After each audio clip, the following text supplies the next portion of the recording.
Welcome sa Tagalog Horoscope, ang iyong gabay sa pang-araw-araw na buhay. Dito, hatid namin ang iyong horoscope araw-araw.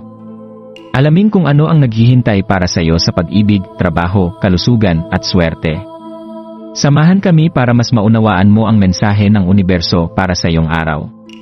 Huwag kalimutang mag-subscribe, i-like ang aming mga video, at i-share sa iyong mga kaibigan. Simulan natin ang araw ng may inspirasyon mula sa mga bituin.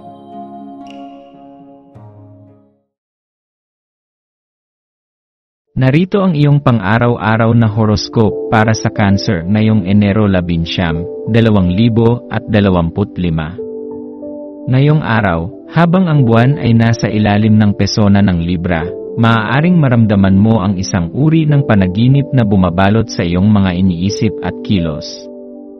Ang iyong malalim na emosyon, na madalas ay nagdadala ng kahulugan sa iyong buhay, ay maaaring maging hamon din kung minsan.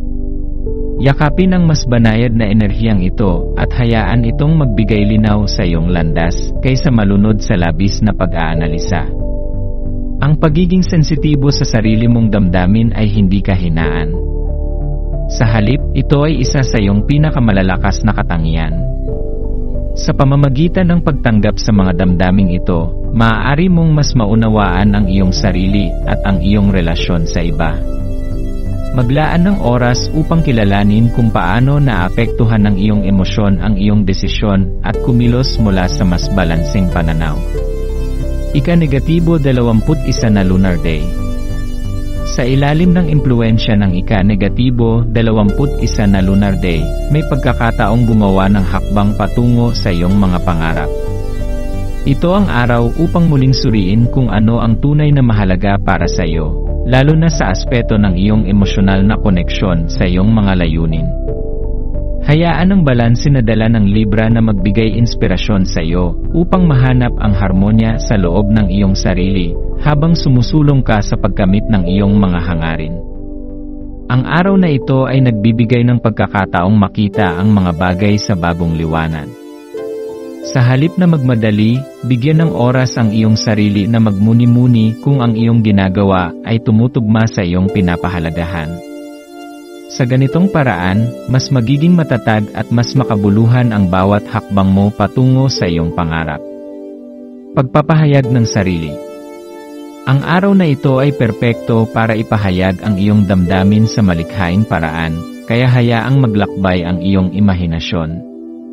Ang pagpipinta, pagsusulat, o kahit ang simpleng pagmuni-muni ay maaaring maging makapangyarihang paraan upang mailabas ang iyong emosyon. Habang ginugugol mo ang oras sa mga aktibidad na ito, hayaan ang enerhiya ng araw na humubog sa iyong mga likha tungo sa isang bagay na maganda at makabuluhan. Ang malikhaing pagpapahayag ay hindi lamang isang paraan ng paglilibang kundi isang paraan din upang maproseso ang iyong damdamin. Ang bawat stroke ng pintura o salita sa pahina ay isang hakbang patungo sa mas malalim na pag-unawa sa iyong sarili. Yakapin ang pagkakataong ito upang muling maipahayag ang iyong tunay na damdamin sa isang positibong paraan. Pagninilay at pagpapalago. Habang hinaharap mo ang alon ng iyong mga damdamin, tandaan na ang iyong emosyon ay maaaring magbigay ng mahalagang pananaw. Ito ang araw para sa malumanay na pagmumuni-muni sa halip na mabigat na pagsusuri. Magtiwala sa proseso ng iyong paglalakbay at hayaan ang mga karanasang ito na maging pundasyon ng iyong paglago habang pinararangalan ang iyong likas na instincts. Ang araw na ito ay paalala na ang bawat damdamin ay bahagi ng iyong paglalakbay tungo sa pagiging mas buo. Maglaan ng oras upang kilalanin ang mga aral na dala ng iyong mga damdamin at gamitin ang mga ito bilang gabay. Sa pagtatapos ng araw, hayaan ang sarili mong maramdaman ang pasasalamat sa mga natutunan at ang kasiyahang dala ng bawat hakbang na iyong tinahak.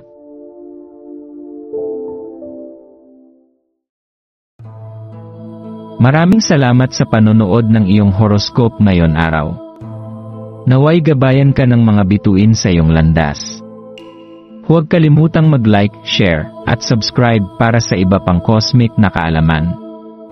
Hanggang sa muli, manatiling konektado sa universo.